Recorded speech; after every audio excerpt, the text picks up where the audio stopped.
10:10 झालेत. भाषण आणि व्याख्यान या दोन गोष्टींमध्ये प्रचंड फरक आहे. ज्या देशानं या जगाला विचार संस्कृती दिली, सभ्यता दिली, एक नव्हे चार धर्म दिले, त्या देशाच्या प्रत्येक पिढीची परंपरा ही विचारांच्या जागराची आहे. खरं तर मला खंत वाटते की आपली मिरवणूक जेवढ्या आधी आली पाहिजे होती तेवढी आली नाही. मी अतिथींची क्षमा मागतो. आज एवढे मान्यवर अतिथी, नगरपंचायत, विधानसभा, लोकसभा, तीनही स्थानिक आणि राष्ट्रीय स्वराज्य संस्थांचे मान्यवर प्रतिनिधी, शिक्षण क्षेत्र, राजकीय क्षेत्र, उद्योग क्षेत्र, कृषी क्षेत्र, सांस्कृतिक क्षेत्र अशा क्षेत्रातील सर्व मान्यवर दिग्गज या ठिकाणी आलेत. माझ्या माहितीप्रमाणे या 24 वर्षाच्या काळात पहिल्यांदा एवढ्या मोठ्या संख्येने या ठिकाणी आल्या आहेत. जर आपली अनुमती असेल आणि व्याख्यानासाठी आपला तेवढा सहकार्य असेल तर आपल्याला आपले भ्रमणध्वनी शांत ठेवून विचारांचं सोनं लुटावं लागेल, नाहीतर मला संक्षिप्तात आवरावं लागेल. कुठलाही वक्ता ज्यावेळेस इतिहासावर बोलतो किंवा इतिहासातल्या महत्वाच्या व्यक्तिरेखेवर बोलतो तर त्यावेळेस एक व्यासपीठाची आणि श्रोत्यांच्या मंचाची एक शिस्त असते. मी अपेक्षा करतो आपण शांतपणे त्या विचारांची गाथा आज वीर शिरोमणी प्रतापांच्या स्मृतीस आदरांजली देण्यासाठी आपण ती मनाने ऐकणार. धन्यवाद. आपले दोघं हात वर करा आणि उत्साहात आवेशात एक घोषणा द्या. आर्य कुल कमल दिवाकर राष्ट्र गौरव हिंदुआ सूरज मेवाड़ मेद पाटेश्वर वीर शिरोमणी महाराणा प्रताप की, छत्रपति शिवाजी महाराज की, भारत माता की, वंदे. धन्यवाद. तुम्हाला सगळ्यांना राणा प्रताप कैमरे झाले तरी मध्ये येतात तुम्ही. इस भरत भूमि के मुक्ति मंत्र का गायक है. राणा प्रताप आजादी के अपराजित काल विधायक है. मिट्टी पर मिटने वालों ने अब तक जिसका अनुगमन किया, राणा प्रताप के भाले को हिमगिरी ने भी झुककर नमन किया. कवी रामसिंह सोलंकी म्हणतात, जात धर्म तज वर्ग मन रुद्ध शिशु नर नारी, जद जद भारत झुंजसी पाथल जय थारी, पाथल जय थारी. या राजस्थानी डिंगल भाषेतला भावार्थ की ज्या ज्या वेळेस या सनातन भारत भूमीवर शत्रूंची आक्रमण येतील किंवा आंतरिक कलहाने या देशाची एकात्मता धोक्यात येईल, त्या वेळेस या देशातल्या प्रत्येक प्रांतातले आबाल वृद्ध, प्रत्येक जाती आणि धर्मातले नागरिक आपला जाती धर्म पंथ प्रांत या सगळ्या गोष्टींना विसरून हे प्रताप तुझ्याच नावाचा जय जयकार करते. एवढं महात्म्य या 482 वर्षापर्यंत या संपूर्ण देशात महाराणा प्रतापांच्या व्यक्तिरेखेने टिकून ठेवला. राजऋषी उमेश सिंगजी धोले यांनी महाराणा प्रताप आणि अकबर या दोन व्यक्तिरेखांच्यातला संघर्ष आणि तुलना फार समर्पक शब्दात केलाय. या 8 ओळींमध्ये हा संपूर्ण इतिहास सामावलाय. उमेश सिंगजी म्हणतात, कठे अकबर पत्तो कठे अंतर 12,000 कत्ले आम करावन्यो वी छोड्यो मानसिका. की अकबर कुठे आणि प्रताप कुठे या दोघा व्यक्तिरेखांची तुलना होऊ शकत नाही. 1568 मध्ये माझ्या साम्राज्यापुढे झुकत नाही किंवा माझ्या दोस्तीचा पैगामही स्वीकारत नाही आणि म्हणून चित्तोडच्या किल्ल्यावर भीषण आक्रमण केल्यानंतर चित्तोडच्या अनेक माता भगिनींनी जोहाराच्या धगधगत्या कुंड कुंडामध्ये स्वतःला स्वाहा केलं. 8,000 वीरांनी त्या अकबराच्या सैन्याशी गडाचे दरवाजे उघडून मुकाबला केला. पराक्रमाच्या प्रचंड शर्त झाल्या. गडावर पोहोचलेल्या अकबरानं 30,000 निशस्त्र नागरिकांची अमानुष कत्तल केली. त्या कत्तलीच्या रक्ताच्या पाटामध्ये एका म्हशीचं पारडू त्या गडाच्या पहिल्या दरवाजापर्यंत वाहत आलं. एवढी ती भीषणता त्या दरवाजाला. म्हशीचं पारडू जिथपर्यंत वाहत आलं रक्तामध्ये, त्याला पाडणपोल नाव दिलं गेलं. ही अकबराची क्रूरता. हळदीघाटीच्या युद्धाच्या 2 दिवस आधी कुंवर मानसिंग, शत्रूचा सेनापती, महाराणा प्रतापांच्या छावणीच्या जवळ येतो. 3 किंवा 4 अंगरक्षक त्या मानसिंहासोबत असतात. प्रतापांची गुप्तचर यंत्रणा महाराणांना अलर्ट करते कि हमारा दुश्मन हमारी सीमा रेखा के समीप है, अगर आप आदेश दे तो यूं कुचल कर रख देंगे. पण क्षत्रिय धर्म हा रणांगणात आव्हान देऊन लढायला शिकवतो. हे गुण त्या प्रतापांनी अबाधित राखले. म्हणून या 2 व्यक्तिरेखांची तुलना होऊ शकत नाही.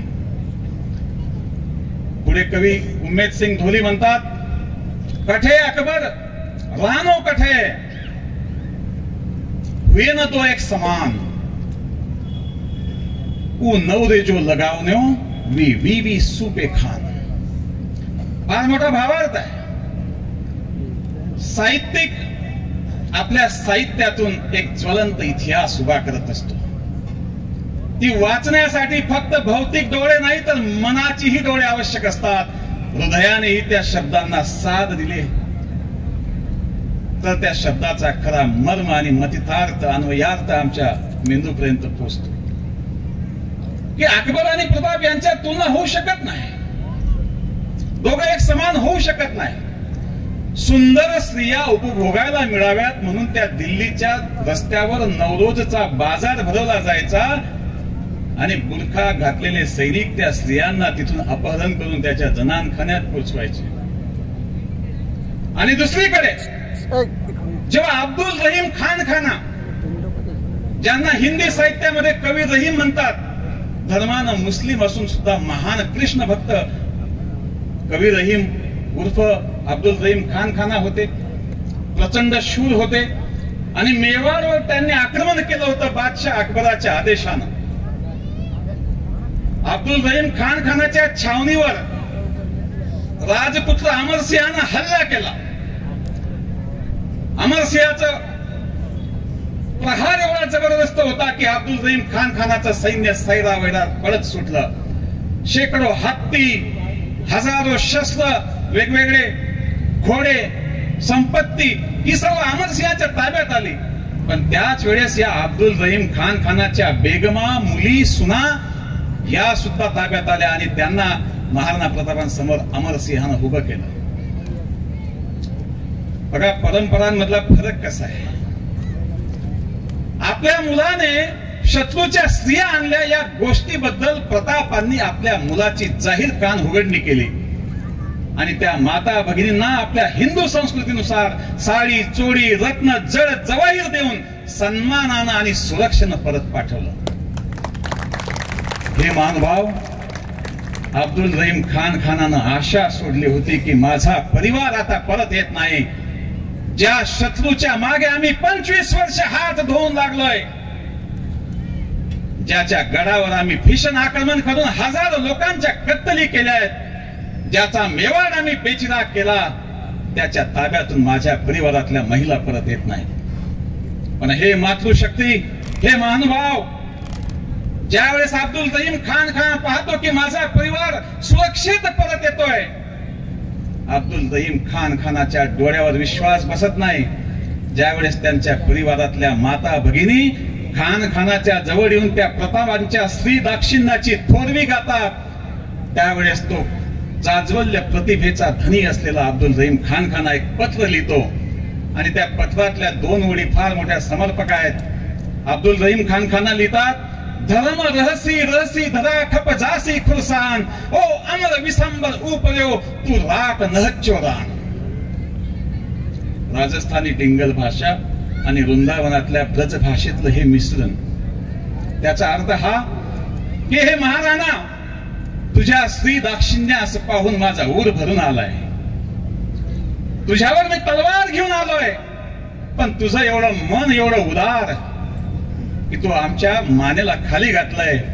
लक्षात ठेव, तुझा धर्म, तुझी धरती आणि तुझ्या पायाखालचं राज्य तुझ्या वंशजांच्या पायाखालून कधीही जाणार नाही जोपर्यंत सूर्य चंद्र तारे अबाधित आहेत. या देशावर, या भूमीवर आक्रमण करणाऱ्या यवनांचा नाश होईल, पण हे महाराणा तुझा वंश अबाधित राहील. माझ्या मित्रांनो, अब्दुल रहीम खानाचा आशीर्वाद आज सुद्धा शाबूत ठरतोय. काय होती या संघर्षाच्या मागची कारण?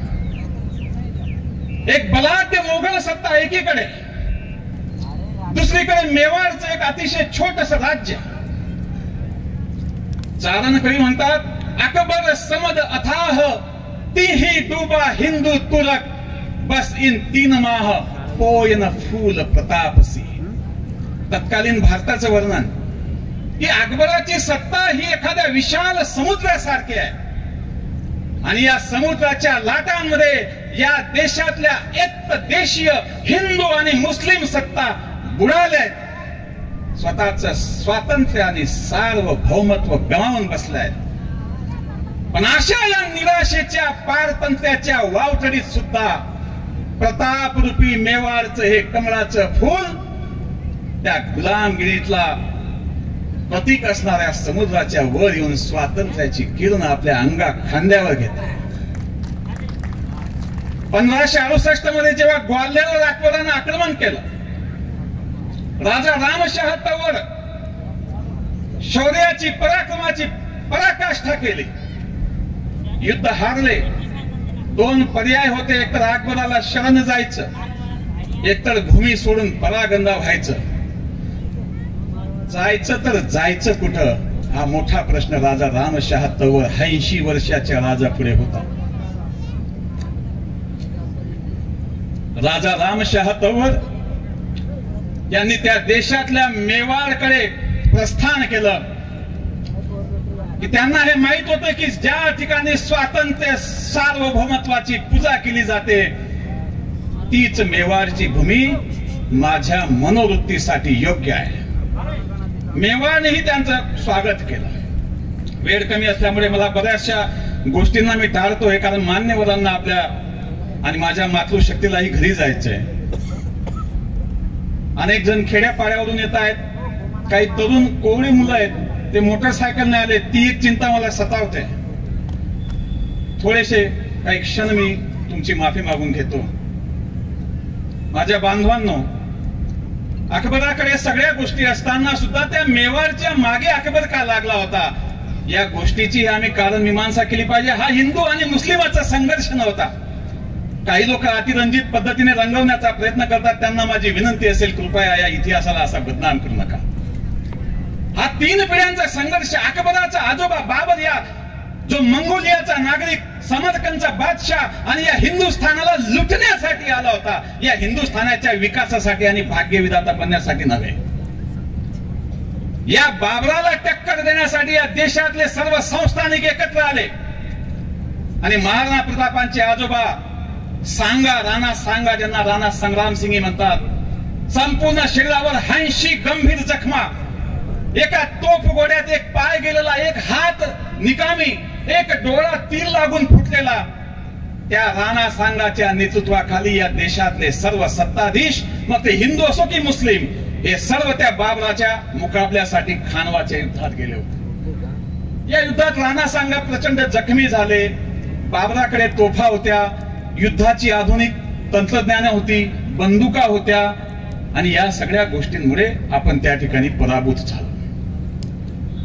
1568 मध्ये चित्तूरच्या किल्ल्यावर आश्रय घेतला. किल्ल्याला चारीकडून घेरलं गेलं. 6 महिने घेराबंदी झाली. गडावरचं अन्न पाणी सर्व संपलं.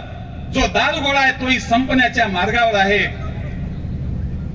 शेकडो माता भगिनींनी त्या जोहाराच्या चितेमध्ये, कधी चित्तूरच्या किल्ल्यावर गेला तर विजय स्तंभ आणि गौमुख कुंडाच्या जवळ एक जव्हार स्थळ आहे. तिथं ते फार मोठं कुंड होतं, ते आता बुजवण्यात आलंय पुरातत्व खात्याच्या आदेशानुसार. धगधगत्या दारू गोड्याच्या त्या अग्लारामध्ये त्या माऊल्यांनी विवाहाचा शादीचा जो चोला असतो तो परिधान करून हातात नारळ घेऊन हर हर महादेव आणि समिदेश्वर महादेवाचा जय जयकार करत आपल्या शरीराची आहुती दिली. अकबराला हवं होतं तरीही या मेवाडवर माझं आधिपत्य, चित्तोड जिंकला, मांडलगड जिंकला, मेवाडचा बराचसा भाग जिंकला, मेवाडचा राणा त्या अरवलीच्या गिरीकंदराच्या आश्रयाला गेला. जर राणांनी ठरवलं असतं तर सुखासीन जीवन जगले असते, राजमहालातलं सुख उपभोगलं असतं. पण जर राणांनी तसं केलं असतं तर आजचा जो स्वतंत्र सार्वभौम भारत आणि आपली संस्कृती, माझ्या मित्रांनो, त्या मिश्र रोम आणि बॉबिलॉनच्या संस्कृतीसारखी काळाच्या ओघात लपली असती, नष्ट झाली असती. कदाचित तुम्ही आम्ही ज्या नावांनी इथं उभा आहोत तीही नावं राहिली नसती. काही अडचण नाही ना, शांत ठेवा. मेवाडमध्ये असं काय होतं की अकबराला या मेवाडची एवढी लालसा होती. या देशातले तमाम शक्तिशाली राजे महाराजे नवाब सुलतान त्या अकबराच्या दरबारात. या मागे अनेक कारण आहेत.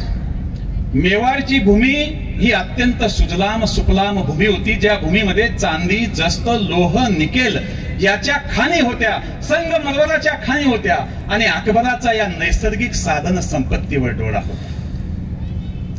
दुसरं कारण, सुरत बंदरावरून जो आंतरराष्ट्रीय व्यापार आयात निर्यातीचा चालायचा, जर या मेवाडवर आपलं प्रभुत्व प्रस्थापित झालं तर आपल्याला सुरतकडचा जो मार्ग आहे हा संक्षेपात असेल.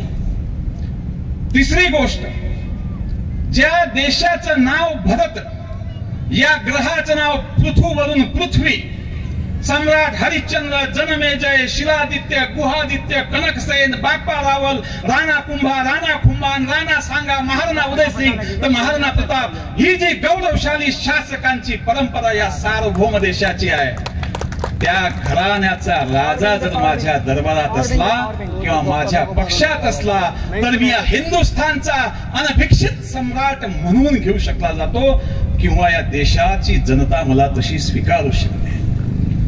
जोपर्यंत मेवाड स्वतंत्र आहे तोपर्यंत स्वातंत्र्याची प्रेरणा देणारी चिंगारी ही जिवंत असेल. महाराणा उदयसिंहाच्या मृत्यूनंतर ज्यावेळेस प्रतापांचा राज्याभिषेक झाला, जलाल खान कोरची, कुंवर मानसिंग, राजा टोडरमल, राजा भगवान दास 4 वेळा शिष्टमंडळ पाठवली. 4ही शिष्टमंडळ आली आणि हात हलवत परत गेली. 1576 मध्ये सम्राट अकबर कुंवर मानसिंग आणि आसफ खान यांना सोबत घेऊन अजमेरच्या दर्ग्यावर दर्शनासाठी आला. स्वतः अकबर तिथं थांबला आणि तिथून कुंवर मानसिंहांना मेवाडवर झेप घेण्यास पाठवलं. मानसिंहानं मांडलगड ताब्यात घेतलं. महाराणांना वाटत होतं आपण मांडलगडला मानसिंहाचा मुकाबला करू, पण राजा रामशहा तंवर यांच्या सूचनेवरून मुघलांना आता हुगड्या मैदानावर घेरायचं नाही, त्यांना गनिमी काव्यामध्ये अडकवायचं आणि पहाडांमध्ये दुर्गम अशा भागामध्ये फसवायचं. या कूटनीतीचा जगातल्या अनेक देशांच्या शिक्षण खात्यातल्या संरक्षण शास्त्रामध्ये फार सुंदर पद्धतीने मांडणी केली जाते. जगातले अनेक सामरिक तज्ञ किंवा लष्करी विभाग या गनिमी काव्याचा आजही अभ्यास करतात. आज योगायोगाने महाराजा छत्रसाल बुंदेला यांचीही आज जयंती आहे. त्यांनी सुद्धा या गनिमी कावा पद्धतीचा वापर केला होता. महाराष्ट्रातले या भूमीवर छत्रपती शिवाजी महाराजांनी सुद्धा या गनिमी कावा पद्धतीचा वापर केला होता. हळदी घाटीच्या युद्धाची एक रोमक हर्षक कथा आणि दिवेडच्या युद्धाची गाथा हा आजच्या माझ्या व्याख्यानाचा खरा विषय होता. परंतु आधीच आपल्याला प्रचंड वेळ झाल्यामुळे एक प्रचंड मानसिक दबाव आपल्यावर असतो कार्यक्रम सुखरूप संपवण्याचा, आणि त्यामुळे बऱ्याचशा विषयांना मी फाटा देतोय आणि फक्त प्रतापांच्या गौरवासाठी माझ्या विषयाला बदलून मी या ठिकाणी बोलतोय. हळदी घाटीच्या आधी मानसिंहाने मांडलगडहून मदारियाला, मदारियाहून मोहीला आणि मोही या गावाहून खमनोर जवळच्या बनास नदीच्या काठावर आपला डेरा टाकला. प्रतापांनी कुंभलगडहून गोगुंदाकडे आणि गोगुंदाहून लोसिंग या ठिकाणी आपला डेरा टाकला. 18 जून 1576 रोजी आकाशात तांबडं फुटलं, सूर्य उगवला आणि हळदी घाटीच्या त्या दर्यामधून मेवाडचा सूर्य चिन्हांकित मकदध्वर मिरवत हत्ती पुढे आला आणि त्याच्या मागे पिंजऱ्यातून सोडलेल्या आणि भक्ष्याच्या मागे निघालेल्या सिंहांसारखे वाघांसारखे त्या मेवाडची सेना निघाली. कुंवर मानसिंग आणि आसफ खान यांच्या नेतृत्वाखाली असलेल्या मुघल सैन्यावर यांनी जोराची धडक दिली. हकीम खा सुरीच्या तडाख्यामध्ये मुघल सैरावैरा पळत सुटले. 80 वर्षाच्या राजा रामशाह तौवरांनी त्यांचे 3ही पुत्र प्रतापसिंग, भवानीसिंग आणि बबरूआहन कोणाच्याही हातात ढाल नव्हती, दोन्ही हातात होत्या त्या फक्त तलवारी. शत्रूवरच्या आवेशात तुटून पडल्या मुघलांची दैना उडाली. महाराणा प्रतापांच्या तडाख्यामध्ये काजी खा मुल्ला आणि बदायूंनी पडत सुटला. मुघलांची पार त्रेधा तिरपीट उडाली.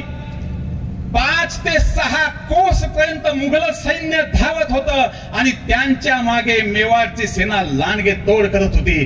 बनास नदी ओलांडली. मुघलांच्या सैन्य रचनेमध्ये 2 भाग असतात. आघाडीचं सैन्य ज्याला हरावल म्हणतात आणि सर्वात शेवटी जी रिझर्व्ह फौज असते तिला आपण चंदावल म्हणतो. या चंदावल मध्ये मीतर खान नावाचा चतुर सेनानी होता आणि त्याने पाहिलं की आपली दाना उडते. त्यानं खोटी अफवा पसरवली. भागते कहा हो, खुद शहनशाह अकबर इस जंग में हिस्सा लेने के लिए इस मैदान पर आ पहुंचे हैं. पडणाऱ्यांना धीर आला, साहस आला. पडणारे थांबले, पळालेले माघारी वळले. पुन्हा एकदा जोरदार धुमचक्री त्या खमनोरच्या मैदानावर झाली. प्रताप ज्या वेगाने त्या मुघलांच्या सैन्य सागरात शिरले, 4ही कडून घेरले गेले. प्रतापांवर चौफेर वार होत होते. तोपर्यंत राजा रामशाह तौवर, त्यांचे 3ही सुपुत्र आणि त्यांच्या कुळातले 300 तौवर भाऊबंद हळदी घाटीच्या मातीमध्ये विलीन झालेले होते. त्यांनी या मातृभूमीच्या सत्वाच्या रक्षणासाठी स्वतःच्या प्राणांची आहुती दिली होती. तिकडे वीरवर जयमल मेळतिया हेही शहीद झाले. बघा माझ्या महानुभावांनो, आपल्या देशात क्षत्रियांनी तलवारी चालवल्या. राजपूत असतील, मराठी असतील, जाट असतील, गुज्जर असतील, आदिवासी असतील. पण आमचा जैन समाज बांधव, ब्राह्मण समाज आणि चारण समाज ही जी मंडळी आहे ही अहिंसक मंडळी, अहिंसेचे पुजारी आहेत. पण जेव्हा राष्ट्राच्या अस्मितेचा प्रश्न आला त्यावेळेस ताराचंद कावडिया, भामाशाह कावडिया, रामा महासाहनी, पुरोहित गोपीनाथ, पुरोहित जगन्नाथ, चारण जैसा, चारण केशव यासारखे अहिंसेचे पुजारी सुद्धा आपल्या 2ही हातात शस्त्र घेऊन शत्रूवर तुटून पडले होते. या युद्धामध्ये जेव्हा महाराणा प्रतापांवर आणि चेतकांवर वार करण्यात आला, हे युद्ध फक्त माणसं लढले नाहीत, घोडे आणि हत्ती सुद्धा लढले. चेतकाचं नाव आपल्याला माहिती आहे. रामप्रसाद नावाचा आणि लुना नावाचे 2 अजस्र आणि प्रचंड धिप्पाड असे हत्ती महाराजांच्या पदरी होते. 4 दूत पाठवले. त्यावेळेस अकबराने प्रत्येक वेळेस निरोप दिला होता की अगर हो सके तो वो रामप्रसाद हाथी मुझे नजर कर दो. प्रतापाने तो दिला नाही. जेव्हा या हत्तींनी मुघलांवर हल्ले केले, हजारो मुघलांना पायदळी तुडवलं. समोर आला त्याला सोंडेत उचललं, हवेत भिरकावलं किंवा तिथंच तुडवलं. चेतक स्वतः एक अतिशय सुंदर, इतिहासामध्ये चेतकाचं वर्णन फक्त हिंदू इतिहासकारच नाही की त्या युद्धामध्ये अबुल फजल आणि बदायूनी, ज्याने मुंतखब एक त्वारिक नावाचा ऐतिहासिक ग्रंथ लिहिलाय, त्याने या युद्धाचं सचित्र वर्णन केलंय. तेच वर्णन मी आपल्याला सांगतोय की चेतकाचं तो वर्णन करतो की हा चेतक साक्षात त्या शिवाच्या तांडवासारखा त्या रणभूमीवर नाचत होता आणि शत्रूला पायदळी तुडवत होता. समोर जेव्हा कुंवर मानसिंग महाराणा प्रतापांना दिसतात, चेतकाला टाच मारली जाते. चेतक 2 पायांवर उभा राहतो. महाराणाचा भाला त्या मानसिंहाकडे फेकला जातो. मानसिंह हत्तीवरून घोड्यावर उडी मारतो. तो भाला माहुताच्या पोटातून अंबारीला ठोकला जातो. 2 तुकडे त्याचे होतात. त्याच वेळेस त्या मानसिंहाच्या हत्तीच्या सोंडेतलं दुधारी खड्ग त्या चेतकाच्या एका पायावर वार करतं. चेतक 3 पायांवर महाराणांच्या देहाला त्या युद्धभूमीत मिरवित असत. शेकडो बाण त्या चेतकाच्या शरीरात घुसलेत। माधोसिंग कछवाच्या सैन्यानं महाराणांना घेरलं, चारही कडून महाराणा मूर्छित अवस्थेत। त्याच वेळेस बहलोल खान नावाचा एक अजस्र धिप्पाड अफगाणी पठाण महाराणांवर वार करणार, त्या चेतकाने ते पाहिलं, तो गर्रकन वळला, उडी त्याने घेतली, महाराणांची तलवार त्या बहलोल खानाच्या डोक्यावर पडली, खोड्या सकट 2 घावात त्याला विभाजित केलं। हे दृश्य पाहून त्या बदायुनीची बोबडी उडाली, कित्येक मुघल सैरा वैरा धावत सुटले। हकीम का सुरी, भामा शाह आणि झाला मान या तिघा सेनापतींना वाटलं की हजारो लाखो मेले तरी चालेल, पण त्यांचा पोशिंदा जगला पाहिजे। या युद्धभूमीतून त्यांनी प्रतापांना सुरक्षित बाहेर काढले।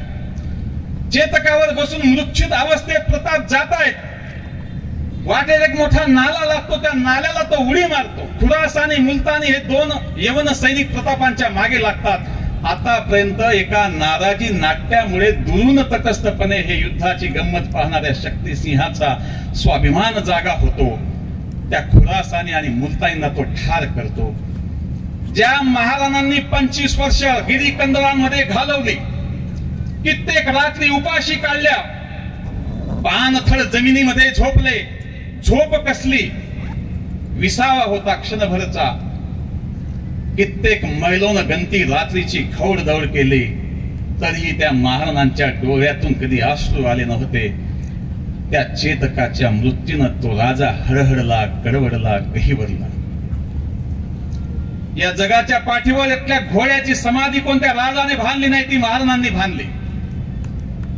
या संघर्षामध्ये मेवाड सगळा ओसाड केला गेला होता। स्वभूमी विध्वंस नावाचं एक तंत्र होतं। सगळी शेती उजाड केली गेली, गावं ओसाड केली गेली, सगळी प्रजा आपल्या राजासोबत त्या आरवलीच्या घनदाट अशा दुर्गम पहाडामध्ये स्थिरावली, मोठमोठ्या गुहांमध्ये लपायचे। 5 राजधान्या स्थापन करण्याचा विक्रमही त्यांच्या नावावर आहे। चित्तोड गेल्यानंतर उदयपूरला राजधानी गेली, तिथून गोगुंदाला, कुंभलगडला, आवरगडला आणि शेवटची राजधानी चावंडला, जिथं त्यांनी देह ठेवला 19 जानेवारी 1597 ला, जिथं त्यांची आज समाधी आहे। हळदीघाटीच्या युद्धानंतर महाराणा कोल्हारीच्या गुहांमध्ये जातात, मुघल ही गोगुंदाकडे आश्रय घेतात। या युद्धामध्ये प्रतापांचा जय झालाय। अनेक वामपंथी इतिहासकारांनी चुकीचा इतिहास पसरवून ठेवला, कारण या युद्धानंतर मानसिंग आणि असफ खान यांना अकबर बादशाहच्या दरबारामध्ये 6 महिने प्रवेश नव्हता। अजमेरची जी सुभेदारी मानसिंहाला देण्यात आली होती ती काढून घेण्यात आली, त्यांचे पुरस्कार वापस घेण्यात आले। मानसिंहाला बंगालामध्ये आणि आसफ खानाला लाहोर, पेशावर, मुलतानकडे पाठवलं। आपल्याकडे ती शिक्षा असते।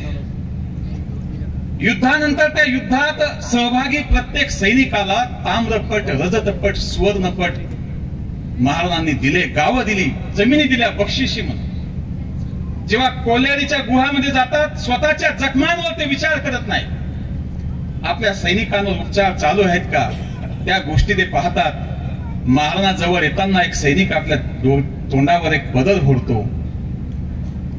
महाराणांना शंका येते, ते त्याच्या जवळ जातात, त्यांना वाटतं हे शत्रूचा सैनिक तर नाही। तलवारीच्या टोकानं त्याच्या चेहऱ्यावरचा पदर बाजूला केला जातो।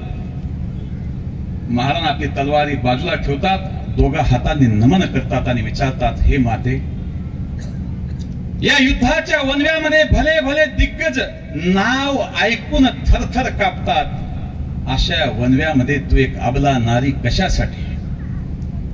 हे मातृशक्ती, तुम्हाला अभिमान वाटला पाहिजे। उदाहरणाने ती माता त्या राजाला म्हणते, हुकम, आजपर्यंतच्या प्रत्येक युद्धामध्ये माझ्या घरातला प्रत्येक पुरुष शहीद झालाय।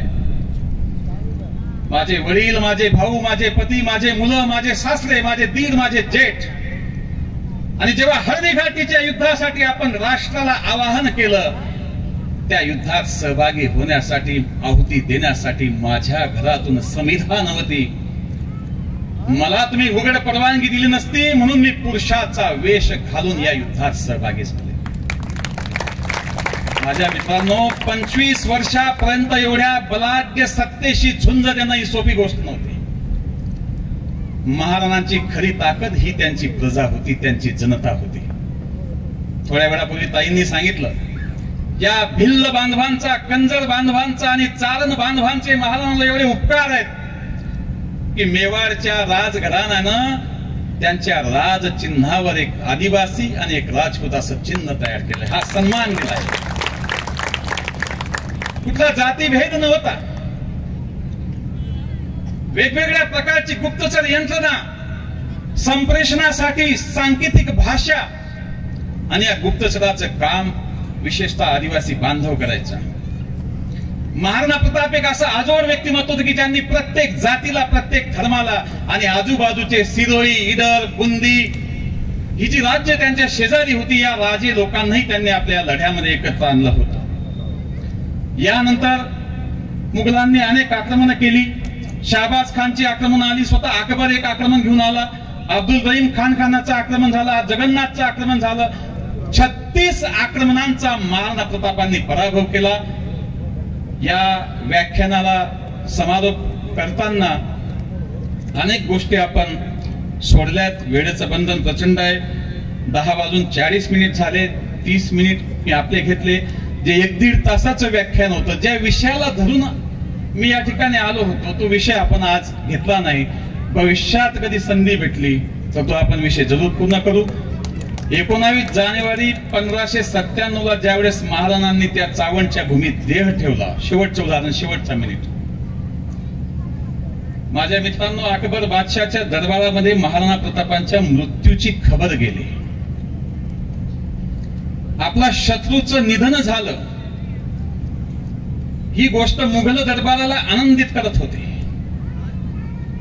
पण जेव्हा चारण दुर्सा आढा यांना अकबराला सांगितलं की ज्याने 25 वर्ष तुझ्याशी झुंज दिली तो महाराणा या जगात राहिला नाही. माझ्या बांधवांनो, शत्रूही असावा तर कसा असावा?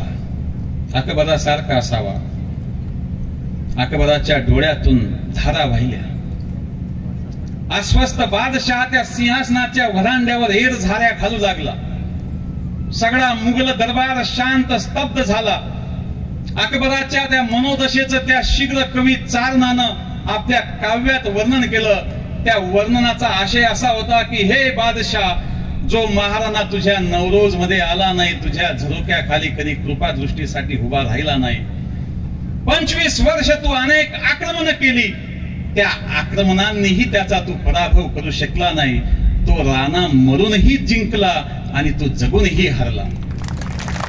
माझ्या बांधवांनो, इतर मुघल सरदारांना असं वाटलं की शहनशाह जहापना अब इस चारण कवि की गर्दन अपने शमशेर से उड़ा देंगे. पण त्या गुणग्राहक बादशाहनं आपल्या गळ्यातला मौल्यवान रत्नजडित हार त्या कवीच्या गळ्यात टाकून त्याचा सन्मान केला. या व्याख्यानाच्या समारोपापूर्वी मी पुन्हा एकदा आपल्या सर्वांच्या साक्षीनं महाराणा प्रतापांना आदरांजली, शब्द सुमनांजली वाहतो आणि माझ्या या व्याख्यानाचा समारोप करतो. जय हिंद, जय महाराष्ट्र.